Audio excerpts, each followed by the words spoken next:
ಲಡ್ಡುವಿನಲ್ಲಿ ಪ್ರಾಣಿಯ ಕೊಬ್ಬು ನಿಜ ಎಂದ ಲ್ಯಾಬ್ ವರದಿ. ಹೌದು, ಭಾರಿ ಸಂಚಲನ ಸೃಷ್ಟಿಸಿದ್ದ ತಿರುಪತಿ ಲಡ್ಡುವಿನಲ್ಲಿ ಪ್ರಾಣಿಯ ಕೊಬ್ಬು ವಿಚಾರಕ್ಕೆ ಸಂಬಂಧಿಸಿದಂತೆ ಮಹತ್ವದ ಮಾಹಿತಿಯೊಂದು ಹೊರಬಿದ್ದಿದೆ. ಆಂಧ್ರದ ಹಿಂದಿನ ಸರ್ಕಾರ ತಿರುಪತಿ ಲಡ್ಡುವಿನಲ್ಲಿ ಪ್ರಾಣಿಗಳ ಕೊಬ್ಬನ್ನು ಬಳಕೆ ಮಾಡುತ್ತಿತ್ತು ಎಂದು ಸಿಎಂ ಚಂದ್ರಬಾಬು ನಾಯ್ಡು ಆರೋಪಿಸಿದ್ದರು. ಅದರ ಬೆನ್ನಲ್ಲೇ ಇದೀಗ ಲ್ಯಾಬ್ ವರದಿ ಬಹಿರಂಗಗೊಂಡಿದ್ದು, ಲಡ್ಡು ತಯಾರಿಕೆಯಲ್ಲಿ ಮೀನಿನ ಎಣ್ಣೆ ಹಾಗೂ ದನದ ಕೊಬ್ಬು ಬಳಕೆ ಮಾಡಿರುವುದು ದೃಢಪಟ್ಟಿದೆ. ವರದಿರಾದ ನ್ಯೂಸ್ ಬ್ಯೂರೋ, ತಿರುಪತಿ. ಮುನಿರತ್ನ ರಾಜೀನಾಮೆ ಆಗ್ರಹಿಸಿ ಪ್ರತಿಭಟನೆ. ಹೌದು, ಶಾಸಕ ಮುನಿರತ್ನ ವಿರುದ್ಧ ಜಾತಿ ನಿಂದನೆ, ಜೀವ ಬೆದರಿಕೆ, ಹನಿ ಟ್ರ್ಯಾಪ್ ಖಂಡಿಸಿ ಕಾಂಗ್ರೆಸ್ ನಾಯಕರು, ಕಾರ್ಯಕರ್ತರು ಸಿಡಿದೆದ್ದಿದ್ದಾರೆ. ಕೆಪಿಸಿಸಿ ಕಚೇರಿ ಬಳಿ ಮುನಿರತ್ನ ವಿರುದ್ಧ ಕಾಂಗ್ರೆಸ್ ಕಾರ್ಯಕರ್ತರು ಪ್ರತಿಭಟನೆ ಮಾಡಿದ್ರು. ಮುನಿರತ್ನ ಓರ್ವ ಒಕ್ಕಲಿಗ, ದಲಿತರ ವಿರೋಧಿ ಎಂದು ಧಿಕ್ಕಾರ ಕೂಗಿ ಆಕ್ರೋಶ ಹೊರಹಾಕಿದ್ರು. ಈ ಕೂಡಲೇ ಶಾಸಕ ಸ್ಥಾನಕ್ಕೆ ಮುನಿರತ್ನ ರಾಜೀನಾಮೆ ನೀಡುವಂತೆ ಆಗ್ರಹಿಸಿದ್ರು. ವರದಿ ಪ್ರತಿಮಾ, ಕರುನಾಡು ಟಿವಿ, ಬೆಂಗಳೂರು.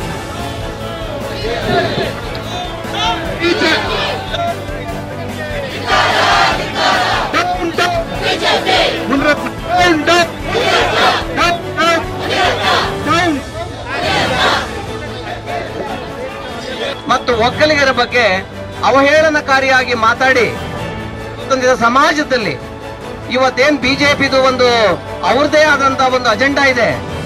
ಜಾತಿಗಳ ನಡುವೆ ಮತ್ತೆ ಶೆಡ್ಯೂಲ್ ಕ್ಯಾಸ್ಟ್ ಅಂತ ಅಂದ್ರೆ ಅವ್ರಿಗೆ ಲೆಕ್ಕಕ್ಕಿಲ್ಲ ಅನ್ನೋ ರೀತಿಯಲ್ಲಿ ಏನು ನಡ್ಕೋತಾ ಇದ್ದಾರೆ, ಅದನ್ನ ಇವತ್ತು ಶಾಸಕ ಬಹಿರಂಗವಾಗಿ ಮಾತನಾಡೋದ್ರ ಮುಖಾಂತರ, ಅವಹೇಳನಕಾರಿಯಾಗಿ ಮಾತಾಡೋದ್ರ ಮುಖಾಂತರ ಇವತ್ತು ಆಯಾ ಸಮುದಾಯಕ್ಕೆ ತುಂಬಾ ಒಂದು ಕೆಟ್ಟ ರೀತಿಯಲ್ಲಿ ಮಾತನಾಡಿ ಅವ್ರಿಗೆ ನೋವನ್ನುಂಟು ಮಾಡಿರುವಂತದ್ದು ಒಂದು ಸಮಾಜದಲ್ಲಿ ಯಾರೂ ಕೂಡ ಸಹಿಸಲಿಕ್ಕೆ ಸಾಧ್ಯವಿಲ್ಲದಂತ ಮಾತು.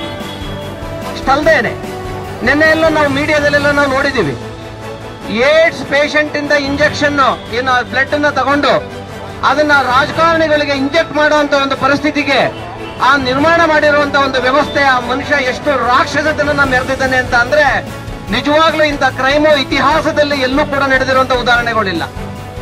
ಪ್ರಪಂಚದ ಯಾವ ಭಾಗದಲ್ಲೂ ಕೂಡ ಅವನೆಂತ ಕ್ರೂರಿ ಆಗಿದ್ರು ಇಂತಹ ಒಂದು ನಿರ್ಧಾರಕ್ಕೆ, ಇಂತಹ ಒಂದು ಕೀಳು ಮಟ್ಟಕ್ಕೆ ಬಂದಿರುವಂತ ಉದಾಹರಣೆಗಳಿಲ್ಲ. ಆದ್ರೆ ಈ ಮುನಿರತ್ನ ಅನ್ನೋ ಒಬ್ಬ ಶಾಸಕ ಒಂದು ಅವಹೇಳನಕಾರಿಯಾಗಿ ಅವ್ರನ್ನ ಮಂಚಕ್ಕೆ ಕಳಿಸಿ, ನನ್ನ ಜೊತೆನಲ್ಲಿ ಕಳಿಸಿ ಅಂತ ಒಂದು ಸಮಾಜದಲ್ಲಿ ತಲೆ ತಗ್ಗಿಸುವಂತ ಕೆಲಸ ಮಾಡಿದ್ರು ಕೂಡ ಇವತ್ತು ಬಿಜೆಪಿ ಅವ್ರನ್ನ ಪ್ರೊಟೆಕ್ಟ್ ಮಾಡ್ಕೋತಾ ಇರೋದು, ಸಮರ್ಥಿಸ್ಕೋತಾ ಇರೋದು ಬಿಜೆಪಿಯವರ ಒಂದು ದಲಿತ ವಿರೋಧಿ ನೀತಿ ಏನಿದೆ ಮತ್ತು ಹೆಣ್ಣು ಮಕ್ಕಳ ಬಗ್ಗೆ ವಿರೋಧಿ ನೀತಿ ಏನಿದೆ ಅದನ್ನ ಎತ್ತಿ ತೋರಿಸುವಂತ ಒಂದು ಪರಿಸ್ಥಿತಿ ಇವತ್ತು ನಿರ್ಮಾಣ ಆಗಿದೆ.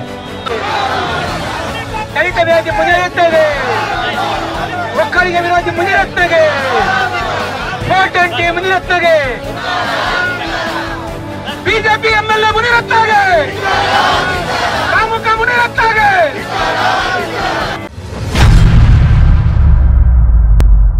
ಕರ್ನಾಟಕ ಸುವರ್ಣ ಸಂಭ್ರಮ ಸಂಬಂಧ ಸಭೆ ನಡೆಸಿದ ಸಿಎಂ ಸಿದ್ದರಾಮಯ್ಯ.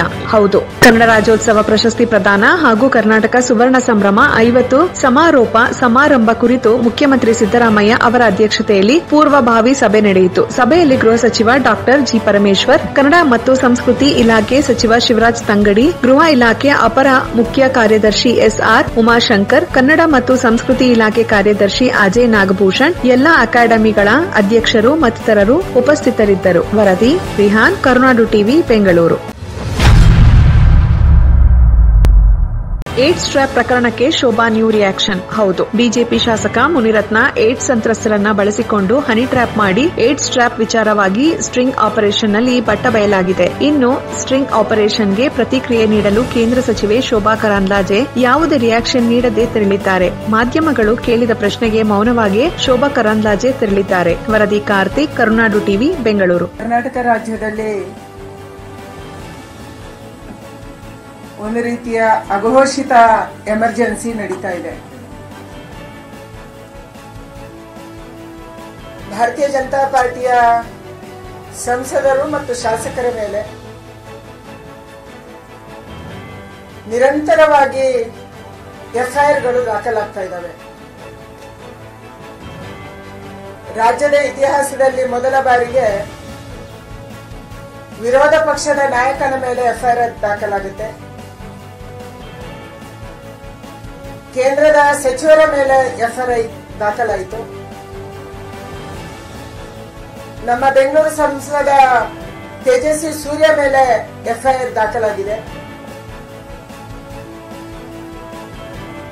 ಹರೀಶ್ ಪೂಂಜಾ ಮೇಲೆ ಬಸನಗೌಡ ಪಾಟೀಲ್ ಯತ್ನಾಳ್ ಮೇಲೆ, ಅರವಿಂದ್ ಬೆಲ್ಲದ ಮೇಲೆ, ಭರತ್ ಶೆಟ್ಟಿ ಮೇಲೆ ಈ ರೀತಿ ನಿರಂತರವಾಗಿ ಭಾರತೀಯ ಜನತಾ ಪಾರ್ಟಿಯ ನಾಯಕರನ್ನ, ಕಾರ್ಯಕರ್ತರನ್ನ ಹತ್ತಿಕ್ಕುವಂತ, ಅವರ ಧ್ವನಿಯನ್ನ ಅಡಗಿಸುವಂತ ಕೆಲಸವನ್ನ ಕಾಂಗ್ರೆಸ್ ಸರ್ಕಾರದ ನೇತೃತ್ವದಲ್ಲಿ ಮಾಡಲಾಗ್ತಾ ಇದೆ. ನಾನು ಸಿದ್ದರಾಮಯ್ಯನವರಿಗೆ ಒಂದೇ ಪ್ರಶ್ನೆ ಕೇಳಕ್ಕೆ ಇಚ್ಛೆ ಪಡುವಂತದ್ದು, ಐವನ್ ಡಿಸೋಜ್ ಅವರು ಬಾಂಗ್ಲಾ ಮಾದರಿಯಲ್ಲಿ ರಾಜ್ಯಪಾಲರನ್ನ ಓಡಿಸ್ತೀವಿ ಅಂತ ಹೇಳಿದ್ರು. ನಮ್ಮ ಮಂಗಳೂರಿನ ಜನ, ಕಾರ್ಯಕರ್ತರು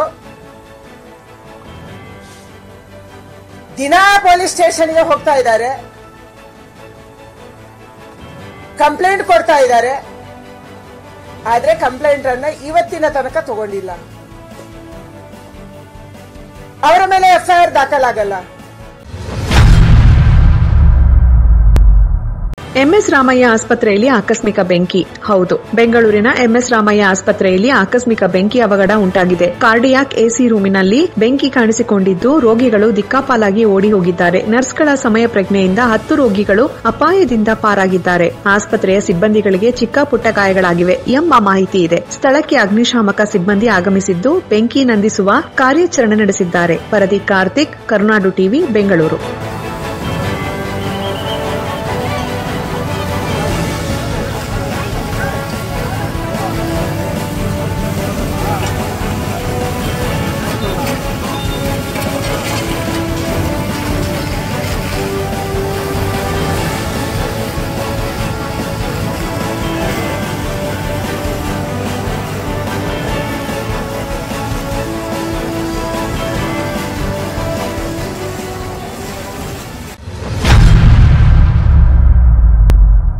ಮುನಿರತ್ನ ವಿರುದ್ಧ ಅತ್ಯಾಚಾರ ಪ್ರಕರಣ ದಾಖಲು.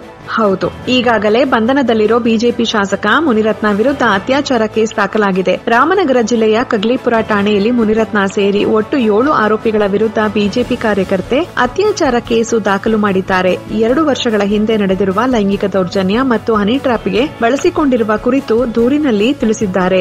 ಐಟಿ 5 ಮತ್ತು 22, 3542, 3548, 376, 506, 504, 120A, 149, 384, 406, 308 ಅಡಿ ಎಫ್ಐಆರ್ ದಾಖಲಾಗಿದೆ. ವರದಿ ಮಹೇಶ್, ಕರುನಾಡು ಟಿವಿ, ಬೆಂಗಳೂರು. ದರ್ಶನ್ ನೋಡಲು ಬಳ್ಳಾರಿ ಜೈಲಿಗೆ ಬಂದ ತಾಯಿ. ಹೌದು, ಕೊಲೆ ಕೇಸಿನಲ್ಲಿ ಜೈಲಿನಲ್ಲಿರುವ ದರ್ಶನ್ ನೋಡಲು ತಾಯಿ ಮೀನಾ ತೂಗುದೀಪ್ ಬಳ್ಳಾರಿ ಜೈಲಿಗೆ ಭೇಟಿ ನೀಡಿದ್ದಾರೆ. ಇದೀಗ ದರ್ಶನ್ ತಾಯಿ ಸಹೋದರಿ ದಿವ್ಯಾ, ಬಾವ ಮಂಜುನಾಥ್ ಹಾಗೂ ಅಕ್ಕನ ಮಕ್ಕಳು ಆಗಮಿಸಿ ದರ್ಶನ್ ಕುಶಲೋಪರಿ ವಿಚಾರಿಸಿದ್ದಾರೆ. ಮಗನನ್ನು ಕಂಡೊಡನೆ ಬಿಕ್ಕಿ ಬಿಕ್ಕಿ ಅತ್ತಿದ್ದಾರೆ ತಾಯಿ ಮೀನಾ ಹಾಗೂ ಸಹೋದರಿ. ಇನ್ನು ಸೆಪ್ಟೆಂಬರ್ 17ರಂದು ದರ್ಶನ್ ಪತ್ನಿ ವಿಜಯಲಕ್ಷ್ಮಿ, ನಟ ದನ್ನೀರ್ ಗೌಡ ಜೈಲಿಗೆ ಭೇಟಿ ನೀಡಿದ್ದರು. ವರದಿ ಹರ್ಷ, ಕರುನಾಡು ಟಿವಿ, ಬಳ್ಳಾರಿ.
ರಾಜಿ ಇಲ್ಲದ ಸುದ್ದಿ ನಮ್ಮ ಗುರಿ. ಇನ್ನು ನಮ್ಮ ಚಾನೆಲ್ ನ ಸಬ್ಸ್ಕ್ರೈಬ್ ಆಗಿಲ್ಲ ಅಂದ್ರೆ ಕೂಡಲೇ ಸಬ್ಸ್ಕ್ರೈಬ್ ಮಾಡಿ, ಪಕ್ಕದಲ್ಲೇ ಇರುವ ಐಕಾನ್ ಕ್ಲಿಕ್ ಮಾಡಿ ಹಾಗೂ ಲೈಕ್ ಮಾಡಿ. ಶೇರ್ ಮಾಡೋದು ಮಾತ್ರ ಮರಿಬೇಡಿ.